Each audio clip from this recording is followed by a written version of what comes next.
গণতান্ত্রিক ইসলামী রাজনীতি করেন তারা একটা ব্যাখ্যা দেন যে আধুনিক ইসলামী রাষ্ট্র প্রতিষ্ঠা হলে সেখানে জিজিয়ার ব্যাপারটা থাকবে না। ছিল যে টকশোতে একজন জামাত ইসলামের একজন অ্যাক্টিভিস্টকে প্রশ্ন করেছিল খালিদ মহিউদ্দিন, তো তিনি তখন এইভাবে ব্যাখ্যাটা দিয়েছিলেন। তো এই মতটা ইসলামের ক্লাসিক্যাল ওলামা ইকরামের মত না।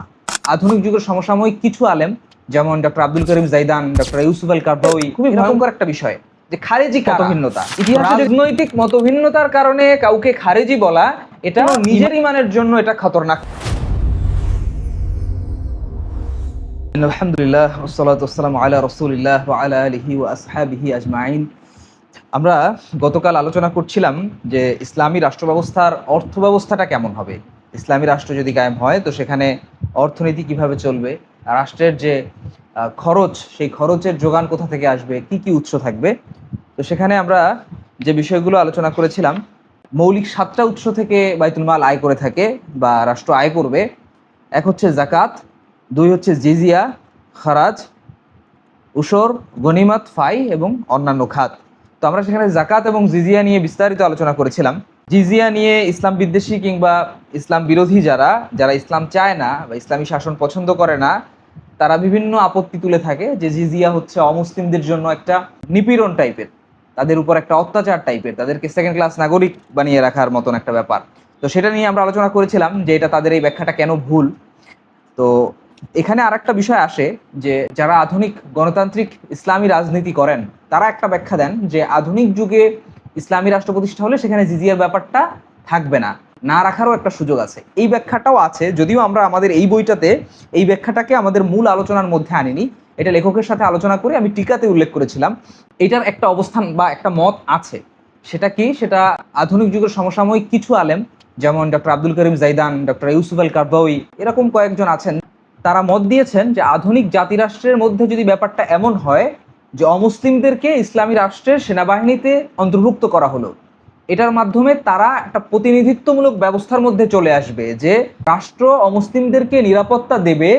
এই কারণে রাষ্ট্র তাদের কাছ থেকে যে করটা নিত সেটা এখন তাদের প্রতিনিধি যেহেতু রাষ্ট্রীয় নিরাপত্তার কাজে নিয়োজিত আছে, মুসলিম সেনাবাহিনীর মধ্যে অমুসলিমরা অন্তর্ভুক্ত যদি থাকে তাহলে ওইটার মাধ্যমে তাদের ওইটা আদায় হয়ে যাবে। তো এই ব্যাখ্যাটার একটা অপশন আছে। তো এটার উপর বেস করেই মূলত যারা ডেমোক্রেটিক পলিটিক্স করেন তারা ব্যাখ্যা দেন যে তাদের কাছে যখন প্রশ্ন করে, এই যেমন কিছুদিন আগে এরকম হয়েছিল যে এটা নিয়ে অনেকে হাসাহাসি করেছে। তো হাসাহাসির বিষয় না, এটা অবশ্যই ইলমি আলোচনা, এটার গুরুত্ব আছে এবং এটার একটা মত আছে, কিন্তু এই মতটা ইসলামের ক্লাসিক্যাল ওলামা ইকরামের মত না। এই মতটা এসেছে কখন এটা আমাদের বুঝতে হবে। এই মতটার পেছনে আছে আধুনিক জাতিরাষ্ট্রের একটা ব্যাপার। আজকের আধুনিক যুগে যে ন্যাশনাল স্টেট, তো এই ন্যাশনাল স্টেটে তো অনেক সীমাবদ্ধতা আছে। এই সীমাবদ্ধতার কারণে এই ব্যাখ্যাটা এসেছে, কারণ ইসলাম তো সকল যুগের জন্য অ্যাপ্রোপ্রিয়েট একটা জীবন ব্যবস্থা। আধুনিক যুগে জাতিরাষ্ট্রের মধ্যে যদি ইসলামী ইমারা প্রতিষ্ঠিত হয়, ইসলামী রাষ্ট্র প্রতিষ্ঠিত হয়, তো সেখানে এই বিষয়গুলো কিভাবে ফাংশন করবে এটার আলোচনা থাকার দরকার আছে কিনা। তো এই জন্য মূলনীতির আলোকে উলামায়ে কেরাম কিছু উলামায়ে কেরাম এই মতটা দিয়েছেন। কিন্তু আমাদের বুঝতে হবে, আমরা যখন খিলাফা নিয়ে আলোচনা করব, মানে ইসলামের একদম কোরআন সুন্নাহ ভিত্তিক খোলাফায়ে রাশেদা, রাসূল সাল্লাল্লাহু আলাইহি সাল্লাম যে শাসন ব্যবস্থা প্রতিষ্ঠা করে গেছেন এবং খোলাফায়ে রাশেদা যেটাকে এস্টাবলিশ করেছেন এবং আরো বেশি মজবুত একটা অবকাঠামোতে রূপ দিয়েছেন, সেই শাসন ব্যবস্থার আলোচনাটা যখন আমরা করব তখন কিন্তু এই বিষয়টা আসবে না। কারণ খিলাফা কোনো জাতি রাষ্ট্র না, খিলাফাটা একটা গ্লোবাল কনসেপ্ট, একটা বৈশ্বিক কনসেপ্ট। এই আলোচনাটা তখন জরুরি এবং প্রাসঙ্গিক যখন আমরা আঞ্চলিক কোনো স্টেটের কথা বলবো, সেটা বাংলাদেশ হতে পারে বা পৃথিবীর যে কোনো জায়গা হতে পারে। ইসলামী ইমারা যেটা একটা রাষ্ট্র, তো সেই রাষ্ট্র তো শুরুতেই শতভাগ শরিয়াত সে বাস্তবায়ন করতে পারবে না। তো তখন সে এই বিষয়টা, ইসলামের যেহেতু একটা গুরুত্বপূর্ণ বিধান জিজিয়া, তো জিজিয়ার বিষয়টা কিভাবে ফাংশন করবে সেটা আসবে। কিন্তু মৌলিকভাবে এইটা আমরা এখানে উল্লেখ করেছি যে তাই ইসলামের মূল নুসুস ও ক্লাসিক্যাল ফুকাহায়ে কেরামের অবস্থানই এখানে অগ্রগণ্য ও অধিক প্রণিধানযোগ্য হওয়া উচিত। কেননা জিজিয়া কেবলই দারুল ইসলামের পক্ষে যুদ্ধে অংশ না নিয়েও নিরাপত্তা পাবার চুক্তি নয়। মানে হচ্ছে অমুসলিমরা ইসলামী রাষ্ট্রের কাছে নিরাপত্তা পাবে, এটা জিজিয়া দেওয়ার একটা মৌলিক কারণ, কিন্তু এটাই একমাত্র কারণ না, আরও কারণ আছে। আমরা আলোচনা করেছিলাম যে আল্লাহর কাছে সম্মানের যে একটা ব্যাপার, ইমানের কারণে, ইমানের যে দৌলত, ইমানের যে মর্যাদা, এই মর্যাদার কারণে যে সম্মান, এইটা তো হচ্ছে একজন অমুসলিম পাবে না। তো এই বিষয়গুলো আরও কিছু বিষয় আছে যেগুলোর কারণে এই বিষয়টা কেবলমাত্র আধুনিক জাতিরাষ্ট্রের সাথেই কানেক্টেড। তো সেটা একমাত্র মত হিসেবে উল্লেখ করা উচিত না। একমাত্র মত হিসেবে উল্লেখ করতে গিয়েই হচ্ছে আজকালকার যুগে যে ঝামেলাগুলো হয়, এই যেমন আমরা দেখে থাকবো আজকালকার অনলাইনে একদল আর একদলকে খারেজি বলছে। হ্যাঁ, এটা দেখেছেন হয়তো। তো এই যে বিষয়গুলো, এইগুলো তো আসলে খুবই ভয়ঙ্কর একটা বিষয় যে খারেজি কারা। ইতিহাসে যদি আমরা দেখি, খারেজিদের উৎপত্তি হয়েছিল আলী রাদিয়াল্লাহু আনহুর শাসন আমলে। তো খারেজি তো শুধুমাত্র নির্দিষ্ট কয়েকটা বিষয়ের উপর বেস করে কেউ খারেজি হয় না।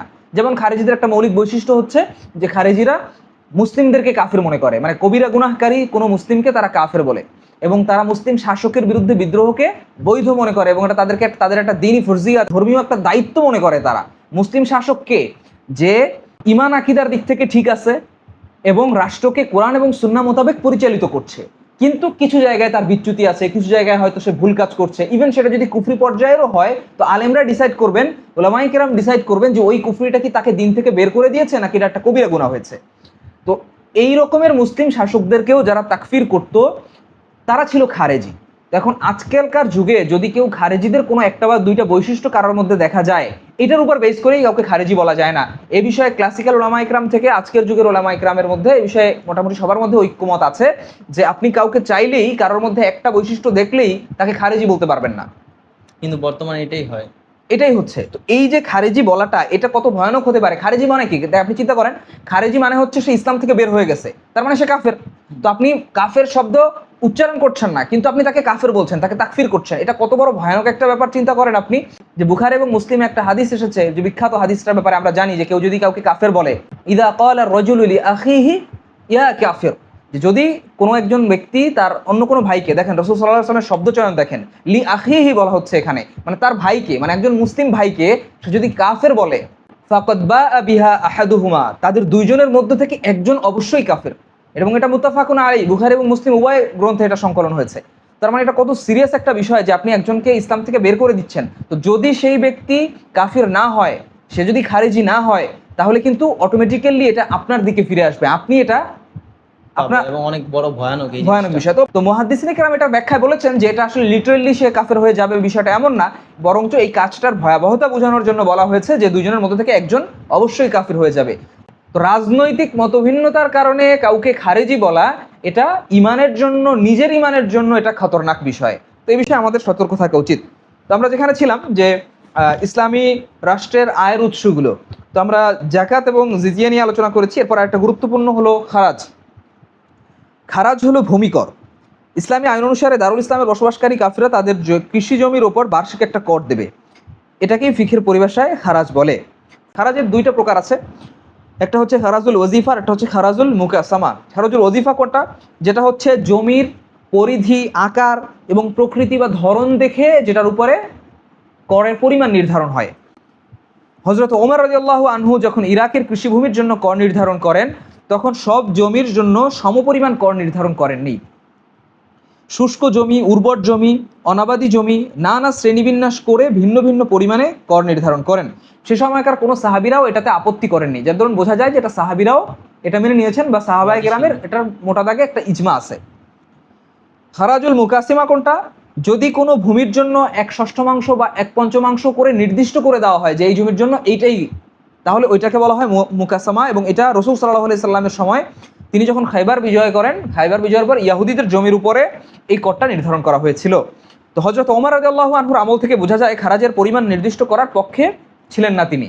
মানে তার মত ছিল এটা যে খারাজের পরিমাণ নির্ধারণ করে দেওয়া যাবে না, বরং জমিটার ধরন প্রকৃতির উপর বিবেচনা করে ওটা ওঠানামা করতে পারে। এবং এই বছর যেটা থাকবে পরের বছর একই রকম নাও থাকতে পারে, পরের বছর এটা চেঞ্জ হতে পারে। এবং এটা তিনি কেন করেছিলেন, সম্ভবত এমনটা করেছিলেন আহলুজ জিম্মার প্রজাদের আর্থিক সামর্থ্যের কথা বিবেচনা করে। তার এটা আরেকটা খুবই গুরুত্বপূর্ণ একটা পয়েন্ট। চিন্তা করেন যে ইসলাম বিদ্বেষীরা বলে যে আহলুজ জিম্মারা একটা নিপীড়িত একটা গোষ্ঠী হবে ইসলামী রাষ্ট্রে, কিন্তু বিষয়টা আসলে তা না, বরং তাদের সুবিধা অসুবিধার কথাও বিবেচনা করা হচ্ছে এখানে।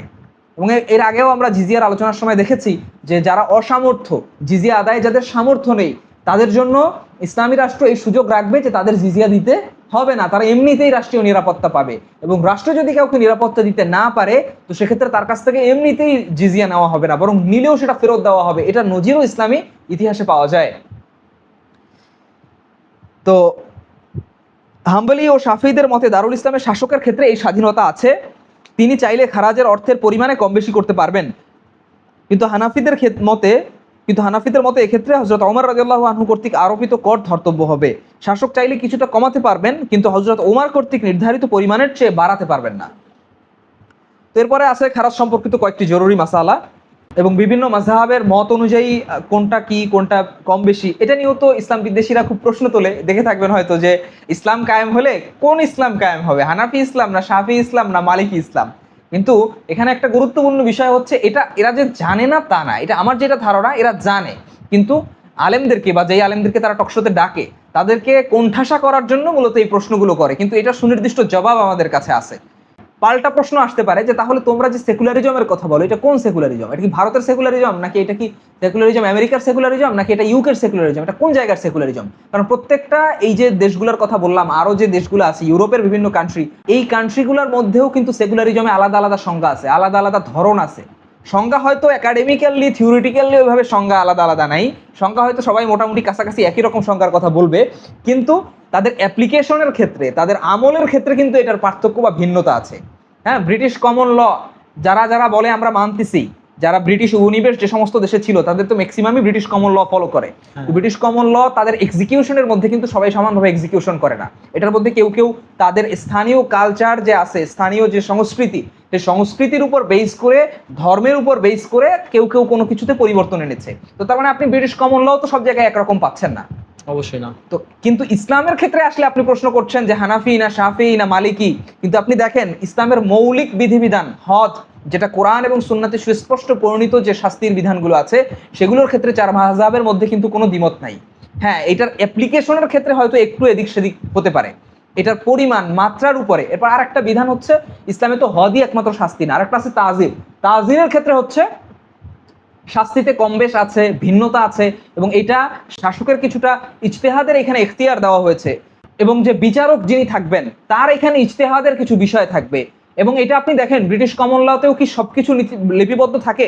ওই রুলসের উপর বেস করে যিনি বিচারক থাকবেন, তিনি তার যে আরো যে সহকর্মী যারা আছেন, আরো যে একটা বিচারক মন্ডলী থাকেন, প্যানেল থাকেন, তারা আলোচনা করে ওই মূলনীতির আলোকে ভিত্তি করে একটা মত দেয়, একটা রায় দেয়। এইভাবেই কিন্তু বিচারটা পরিচালনা হয়। তো ইসলামেও বিচারক যিনি থাকবেন তাকে অনেক কিছু এখতিয়ার দেওয়া হয়েছে, যে তিনি উসুলের আলোকে, মূলনীতির আলোকে তিনি পরিস্থিতি, ধরন, পরিমাণ এবং উপযোগিতা বিবেচনায় তিনি রায় দিতে পারবেন। এবং এটার জন্যই তো ওই যে হাদিসটা আছে, একটা বিখ্যাত হাদিস, যে ইদা ইজতাহাদাল হাকামু, যে যখন একজন হাকিম ইজতিহাদ করবেন তখন তিনি যদি ভুল সিদ্ধান্তে উপনীত হন তাতেও তিনি একটা আজর পাবেন, আর যদি তিনি সঠিক সিদ্ধান্তে উপনীত হন তাহলে তিনি দুইটা আজর পাবেন। একটা হচ্ছে তার ইজতিহাদ করার আজর, আর একটা হচ্ছে সঠিক সিদ্ধান্তে উপনীত হওয়ার আজর, তিনি দুইটা বিনিময় পাবেন। তো তার মানে এখানে অবশ্যই ইসলামী শাসন বা ইসলামী শরিয়াকে নিয়ে তারা যেই অ্যাঙ্গেল থেকে প্রশ্নবিদ্ধ করতে চায়, এই অ্যাঙ্গেল থেকে আসলে প্রশ্নবিদ্ধ করার কোনো সুযোগ নেই। তো এরপরে আমরা আরেকটা গুরুত্বপূর্ণ আয়ের উৎস হচ্ছে ঔষর। ঔষর কি? ঔষর হচ্ছে 1/10। ইসলামী পরিভাষায় জমিনে উৎপাদিত শস্যের 1/10 বা তার অর্ধেক গ্রহণ করাকে ঔষর বলে। এরপরে কোন কোন ফসল থেকে ঔষর উসুল করা হবে এটা আলোচনা আছে। এরপর আর একটা গুরুত্বপূর্ণ আয়ের উৎস হচ্ছে গনিমত। গনিমত মুসলিমদের প্রতি আল্লাহ রাব্বুল আলামিনের দেওয়া এক দয়া ও নিয়ামত, যার কথা আজ উম্মাহ ভুলেই গেছে। স্বয়ং নবী সাল্লাল্লাহু আলাইহি ওয়াসাল্লাম যে কয়টি বিশেষ বৈশিষ্ট্যের কথা বলেছেন তার মধ্যে একটি হলো তার জন্য গনিমতের সম্পদ হালাল করা হয়েছে। মানে আগেকার নবীদের জন্য গনিমতের সম্পদ হালাল করা হয়নি, নবী সাল্লাল্লাহু আলাইহি ওয়াসাল্লাম আমাদের নবীজির জন্য গনিমতের সম্পদ হালাল করা হয়েছে। এটা তার এবং তার উম্মতের জন্য একটা বিশেষ মর্যাদা। অথচ আজকালকার যুগের কিছু এই যে ইংরেজ ঐতিহাসিকদের লেখাপড়া অনেকেই ইসলামের এই মর্যাদাপূর্ণ একটা বিধানকে তারা লুটতরাজের সাথে সম্পৃক্ত করেন। তো যারা এটা পড়েন না, তারা দুনিয়ার ইতিহাস জানেন না, ইসলামের ইতিহাস জানেন, কিছুই জানেন না। পৃথিবীর সমস্ত ধর্ম, সমস্ত জাতির মধ্যে এই গনিমতের কনসেপ্টটা আছে এবং এটাকে তারা সম্মানের হিসেবে দেখে। ইবনু তাইমিয়া রাহিমাহুল্লাহ লিখেছেন, গনিমত হলো যুদ্ধের মাধ্যমে কাফিরদের থেকে অধিগ্রহণ করা সম্পদ। আল্লাহ একে আনফাল নামকরণ করেছেন এবং আনফাল নামে একটা সূরাও আছে পবিত্র কোরআনে, এটা হয়তো আমরা জানি, কারণ এটি মুসলিমদের সম্পদের বর্ধিত অংশ। এরপরে গনিমতের মোট 4টা প্রকার রয়েছে। এটা ফিকহি আলোচনা, একটু ডিটেইলস আলোচনা করা হয়েছে এখানে, যে গনিমতের প্রকারগুলো কেমন হবে, এটা কে পাবে, এটা কি পুরোটাই হচ্ছে আমির বা সেনাপ্রধান যিনি থাকবেন তিনি এটা সিদ্ধান্ত নেবেন, নাকি হচ্ছে এটা যেই যোদ্ধা যেই কাফিরকে হত্যা করবে যুদ্ধের ময়দানে তারটা সে পাবে, এরকমের বেশ কিছু আলোচনা এখানে এসেছে, খুবই ডিটেলস আলোচনা, সুন্দর। এরপরে আর একটা উৎস হচ্ছে ফাই। ফাইও হচ্ছে কাইন্ড অফ একটা গনিমতের মতোই, তবে এটার পার্থক্য হলো কাফিরদের এমন সম্পদকে বোঝায় যা যুদ্ধ ব্যতীত তাদের কাছ থেকে অধিগ্রহণ বা জব্দ করা হয়েছে। হতে পারে এসব সম্পদ পাওয়া গেছে কোনো সন্ধির মাধ্যমে, কোনো কাফের দেশ বা দলের সাথে সন্ধি করার মাধ্যমে তাদের কাছ থেকে যে সম্পদগুলো সরকার বাজেয়াপ্ত করবে সেগুলো রাষ্ট্রীয় কোষাগারে জমা হবে। মূলত ফাই হচ্ছে আল্লাহর পক্ষ থেকে মুমিনদের জন্য বিশেষ অনুগ্রহ। ফাই হিসেবে যে সকল সম্পদ উপার্জিত হবে এগুলো বাইতুল মালে যুক্ত হবে। এরপরে আছে অন্যান্য খাত। অন্যান্য খাতগুলো কি?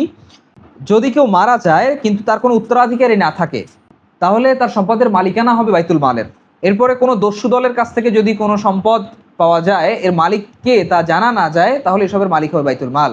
যদি কোনো সম্পদ পথে বা কোথাও পাওয়া যায় কিন্তু তার মালিক কে তা জানা না যায়, তাহলে এই সম্পদেরও মালিকানা বাইতুল মালের।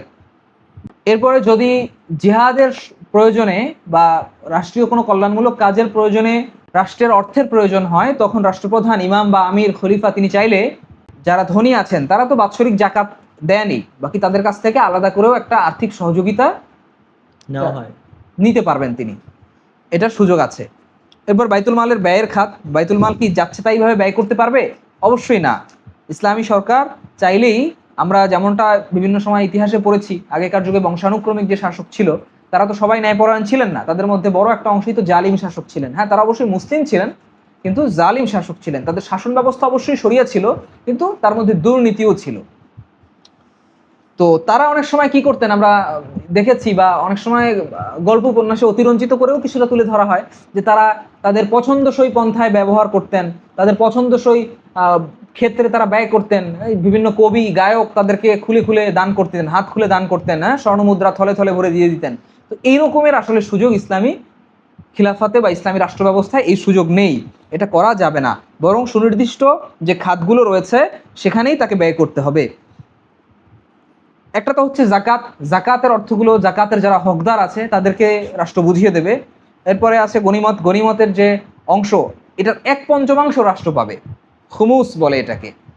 আর বাকি যেটা থাকবে সেটা যে মুজাহিদিন যারা থাকবে, যে সৈন্যবাহিনী থাকবে তাদেরকে বন্টন করে দেবে। এটা আধুনিক রাষ্ট্রে যখন, আধুনিক সিস্টেমের মধ্যে যখন চলে আসবে, মানে খিলাফা বা ইসলামী রাষ্ট্র বিধান চলে আসবে, তখন এটা আরো ইস্তেহাদের সুযোগ থাকবে সেখানে। কারণ হচ্ছে একটা সময় ছিল যখন সেনাবাহিনীতে যারা অংশগ্রহণ করতো তাদেরকে মাসিক কোনো বেতনের মাধ্যমে তাদেরকে সম্মানিত করা হতো না, তারা এই গনিমতের সম্পদই শুধুমাত্র পেত। কিন্তু এখন আধুনিক যুগে তো রাষ্ট্র সৈনিকদেরকে একটা নির্দিষ্ট মাসিক বেতন দেয়। তো এখানে তাদের গনিমতের সম্পদটা তারা কোন পরিমাণে পাবে এটা আরো আলোচনার দাবি রাখে, এবং এটা ফিখে আলোচনা আছে, আলোচনার দাবি রাখে। মানে এই না যে এটার সমাধান ইসলামে নাই, মানে ইসলামী রাষ্ট্র এখানে জিনিসটা অনেকে বোঝে না। অনেকে মনে করে ইসলামী রাষ্ট্র একটা তাত্ত্বিক ব্যাপার। ইসলামী রাষ্ট্রটা তাত্ত্বিক ব্যাপার হয়ে গেছে এই আমাদের এই আধুনিক যুগে এসে, কারণ দীর্ঘ একটা সময় উম্মার কোনো জায়গায় ওইভাবে ওই অর্থে ইসলামিক খিলাফা নাই। যদিও আজকালকার যুগে কিছু কিছু জায়গায় ইমারা প্রতিষ্ঠিত হয়েছে, কিন্তু তারা শতভাগ তো সেই কোরআন সুন্নাহ মাফিক শাসন ব্যবস্থা তারা পরিচালনা করতে পারছে না বিভিন্ন সীমাবদ্ধতার কারণে। কিন্তু দীর্ঘ একটা সময় পর্যন্ত এই জমিনে পৃথিবীতে ইসলামী শাসন ব্যবস্থা ছিল কিনা? হ্যাঁ, অবশ্যই ছিল। খোলাফায়ে রাশিদার যুগে তো ছিলই, এর পরবর্তী যুগেও কিন্তু ছিল। পরবর্তী যুগে যখন বংশানুক্রমিক যে শাসনগুলোর কথা আমরা বলি, উমাইয়া, আব্বাসীয়, উসমানীয় এবং আরো অন্যান্য যে সালতানাতগুলো ছিল, তো সেখানে দীর্ঘ একটা সময় যে ফিকহগুলো, যেমন হানাফি ফিকহ, ইমাম আবু ইউসুফ রাহিমাহুল্লাহ আব্বাসী সাম্রাজ্যের, আব্বাসী খিলাফাতের তিনি প্রধান বিচারপতি ছিলেন, কাজীউল কুজ্জাত। তো প্রধান বিচারপতি থাকার কারণে হানাফি মাযহাব বা হানাফি ফিকহ রাষ্ট্রীয় পৃষ্ঠপোষকতায় বিকশিত হওয়ার সুযোগ পেয়েছে। তো সেখানে এই ক্ষুদ্রাতি ক্ষুদ্র যত বিষয় আছে আধুনিক যুগেও যা যা আসতে পারে। এরপরে আর একটা গুরুত্বপূর্ণ কিতাব আছে, ফতোয়া আলমগীর বলে, ফতোয়া হিন্দিয়া। এটা হচ্ছে সুলতান আওরঙ্গজেব আলমগীর রাহিমাহুল্লাহ, ওনার তত্ত্বাবধানে ভারতীয় উপমহাদেশের বিজ্ঞ উলামায়ে কেরামের তত্ত্বাবধানে রচিত হয়েছে এই কিতাব। তো সেখানেও বিস্তারিত আলোচনা এসেছে যে কি কি হবে না হবে, কোন ক্ষেত্রে রাষ্ট্রের খলিফা বা আমির সিদ্ধান্ত নিতে পারবেন, কোন কোন ক্ষেত্রে ইজতিহাদের সুযোগ থাকবে, কোন কোন ক্ষেত্রে অলরেডি বিধান আছে বিভিন্ন কিতাবে, খুঁজে বের করাটাই কেবলমাত্র বাকি। তো এই বিষয়গুলো আছে। জাকাত এবং গনিমত এগুলোর কিছু নির্দিষ্ট খাত আছে, এগুলোর গণহারে অন্যান্য খাতে ব্যয়ের সুযোগ নেই। এগুলো যেইভাবে আয় হয়েছে নির্দিষ্ট একটা মাধ্যমে, ঠিক একইভাবে নির্দিষ্ট খাতগুলোতেই এগুলো ব্যয় হবে। ঠিক একইভাবে সামগ্রিকভাবে আরও কিছু খাত আছে যেই খাতগুলো থেকে আসা অর্থগুলো রাষ্ট্রীয় জনকল্যাণমূলক কাজে ব্যয় হবে, যেমন রাস্তাঘাট নির্মাণ, স্কুল কলেজ নির্মাণ, উদ্যান নির্মাণ, শিক্ষকদের ভাতা, আলিমদের ভাতা, এরকম আরও বিভিন্ন খাতে এগুলো ব্যয় করা যাবে। এরপরে আমাদের আরেকটা নতুন অধ্যায়, সেটা হচ্ছে বিচার ব্যবস্থা। ইনশাআল্লাহ আমরা আগামী পাঠে বিচার ব্যবস্থা নিয়ে আলোচনা করব, যে ইসলামী বিচার ব্যবস্থা নিয়েও তো অনেক প্রশ্ন অনেকের মনে, বিশেষ করে সেকুলার বা এই ধরনের যারা আছে, হ্যাঁ, সেকুলার শিক্ষায় শিক্ষিত, তারা সবসময় যে মানুষ ইসলাম বিদ্বেষ থেকে প্রশ্ন করে বিষয়টা তো আসলে তা না। অনেক সময় তাদের অজ্ঞতা থেকে প্রশ্ন করে, অনেক সময় কৌতূহল থেকে প্রশ্ন করে, তারা জানতে চায়, তারা মানতে চায়, তারা ইমানটা মজবুত করতে চায়, তাদের সংশয় দূর করতে চায়, এজন্য অনেকে প্রশ্ন করে। তো এই জন্য আমরা সবসময় যারাই প্রশ্ন করে কিংবা যারাই আপত্তি তোলে তাদের সবাইকে আমরা ইসলাম বিদ্বেষী হিসেবে মনে করি না। আমরা মনে করি যে তারা আমাদের ভাই, কিন্তু তারা বোঝে না। তো তাদেরকে বোঝানোর জন্যই তো আমরা আসি। ইনশাআল্লাহ আমরা আলোচনা করবো। আসসালামু আলাইকুম ওয়া রাহমাতুল্লাহ।